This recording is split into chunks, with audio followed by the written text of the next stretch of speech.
আমার কাছে সততাই হলো মূল চাবিকাঠি। আমার কাছে সততাই হলো মূল চাবিকাঠি। ডেপুটি স্পিকার, দুর্গাপুর নেত্রকোনা প্রতিনিধি রাখিদ রঙের তথ্য ও ছবিতে ANB প্রতিবেদন।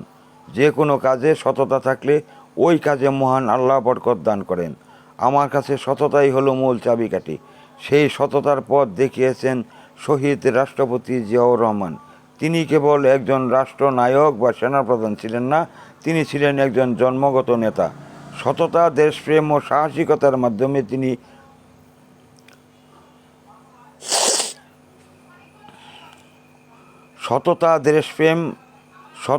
দেশপ্রেম ও সাহসিকতার মাধ্যমে তিনি আধুনিক বাংলাদেশের ভিত্তিপ্রস্তর স্থাপন করেছিলেন।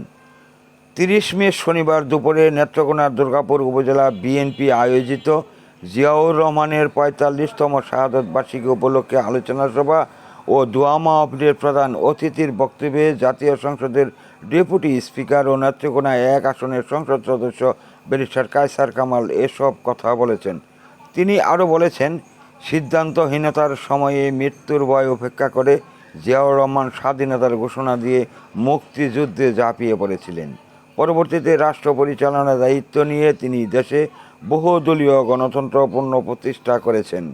আজকের গার্মেন্টস শিল্প ও কৃষি বিপ্লব তার দূরদর্শী